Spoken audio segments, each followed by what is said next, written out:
Shalom, halo semuanya. Gimana nih kabarnya? Semoga kita selalu dalam pernyataan Tuhan ya.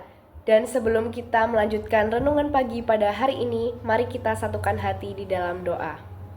Tuhan Yesus yang baik, terima kasih karena pagi ini Engkau masih memberi kami nafas hidup, kesehatan, dan kesempatan untuk memulai hari yang baru.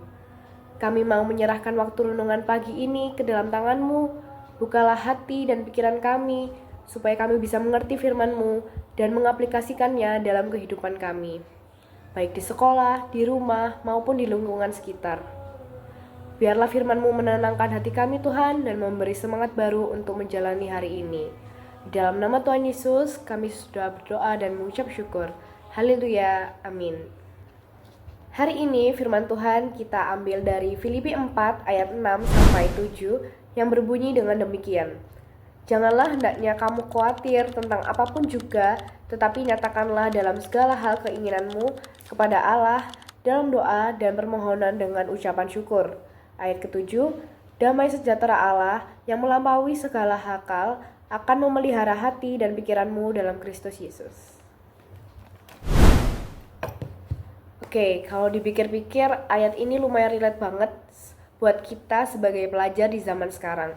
Karena kenapa? Karena kita tuh gampang banget stres atau kepikiran, entah itu takut nilai anjlok, takut gak naik kelas, bingung mau pilih jurusan kuliah apa, atau bahkan kita kadang-kadang suka insecure gara-gara suka ngebandingin diri kita sama orang lain di sosmed. Kekhawatiran itu manusiawi teman-teman, tapi kalau kebawa terus-menerus malah bikin kita jadi gampang stres, overthinking, atau bisa bikin kita jadi gak fokus untuk belajar. Maka dari itu Tuhan ngajari kita untuk jangan stay too long ke masalah itu sendiri, tapi kita diajak untuk selalu nyerahin beban masalah hidup kita ke Tuhan lewat doa. Contohnya, yang pertama, jangan merasakan khawatir yang berlebihan.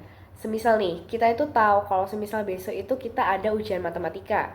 Nah, otomatis kita malamnya pasti belajar dong.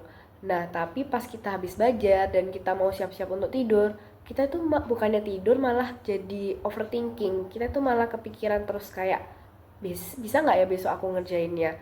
Bisa nggak ya aku bisa dapetin nilai yang bagus? Nah, otomatis pertanyaan-pertanyaan seperti itu munculnya rasa kekhawatiran itu sendiri teman-teman.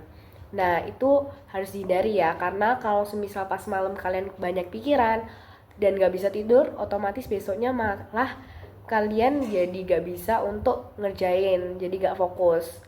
Maka dari itu, jangan sampai rasa khawatir itu ngekontrol hidup kita.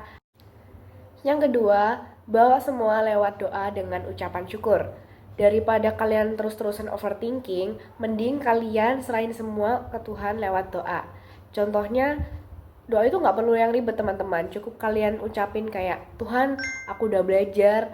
Tuhan, berkati dan sertai aku supaya pada saat aku ujian, aku bisa diberikan kelancaran dan bisa mendapatkan hasil yang terbaik. Dan jangan lupa, doa itu gak cuma minta aja, tapi kalian juga ungkapin rasa syukur kalian ke Tuhan. Karena kenapa? Rasa syukur kalian itu meliputi seperti kalian itu masih bisa diberikan kesempatan untuk bersekolah, kalian masih bisa mempunyai teman-teman yang sportif di sekolah atau di lingkungan rumah kalian, atau kalian bisa masih mempunyai keluarga yang lengkap. Itu juga termasuk rasa syukur kita kepada Tuhan. Nah, terus gimana sih cara kita mengaplikasikannya dalam kehidupan kita sehari-hari? Nah, contohnya yang pertama itu, sebelum kalian melakukan aktivitas, kegiatan, ataupun kalian mau mengerjakan soal ujian atau tugas di sekolah, kalian bawa semua itu ke dalam doa. Walaupun cuma 30 detik sampai 1 menit aja, luangin waktu buat doa sejenak. Karena kenapa? Dengan doa akan membuat hati kalian itu lebih tenang dan pikiran kalian lebih stabil. Nah, kemudian ini berdasarkan pengalaman pribadiku ya teman-teman. Setiap malam atau mungkin pas lagi aku sendiri, aku tuh kadang-kadang suka ngerasa overthinking dan selalu memikirkan masa depan kayak, Tuhan, aku besok bisa sukses gak ya? Tuhan, besok aku kalau udah besar jadi apa ya? Nah, sebenarnya kalian tuh gak perlu mikirin yang terlalu jauh teman-teman. Kalian gak perlu mikirin hal yang aneh-aneh. Yang terpenting adalah pada saat ini kalian lakukan apapun, kegiatan, tantangan, masalah hidup, itu dengan sebisa kalian aja. Kalian usahain semua itu dengan sebaik mungkin, dan apapun hasilnya yang ada di depan itu sudah ada di jawaban Tuhan.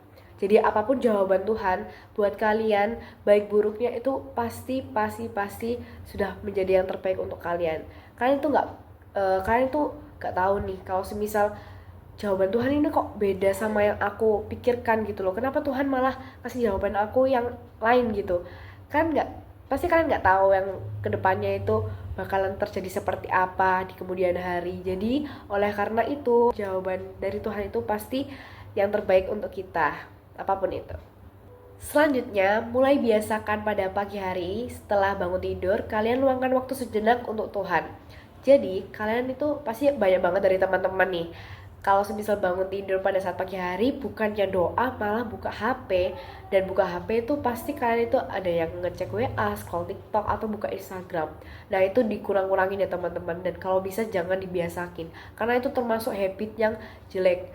Jadi, mulai sekarang untuk kalian ubah sikap itu dan diganti dengan doa. Karena kenapa? Karena doa setelah bangun tidur itu penting banget teman-teman. Karena kalian itu mengucapkan rasa syukur kalian ke Tuhan, karena kalian masih bisa diberikan kesempatan untuk hidup, masih bisa merasakan enaknya dunia ini gimana sih, kan bisa merasakan mempunyai keluarga yang lengkap dan semacamnya itu. Nah, doa setelah kalian bangun tidur itu nggak cuma mengucapkan rasa syukur aja, tapi kalian juga mendoakan segala aktivitas atau kegiatan yang akan kalian lakukan pada hari itu. Karena kenapa? Karena biar segala aktivitas ataupun kegiatan yang kalian lakukan bisa diberikan kelancaran, tidak ada kendala suatu apapun, dan yang terpenting apapun yang kalian lakukan bisa seturut dengan kehendak Tuhan. Oke teman-teman, itu saja renungan kita pada hari ini. Ingat ya, jangan kasih ruang terlalu besar di rasa kekhawatiran itu, tetapi kasih ruang lebih besar hanya untuk Tuhan. Dan sebelum kita menutup renungan pagi pada hari ini, mari kita satukan hati di dalam doa. Tuhan Yesus, terima kasih karena pagi ini Engkau ingetin kami lewat firman-Mu. Kami anak-anak punya banyak sekali Tuhan, rasa kekhawatiran, soal sekolah, masa depan, bahkan hubungan dengan teman. Tolong ajari kami Tuhan untuk gak tenggelam dengan rasa cemas, tetapi belajar serahin semuanya lewat doa. Berikanlah kami damai sejahtera-Mu Tuhan, supaya kami bisa jalani hari ini dengan hati tenang dan penuh semangat. Di dalam nama Tuhan Yesus, kami sudah berdoa dan mengucap syukur. Haleluya. Amin.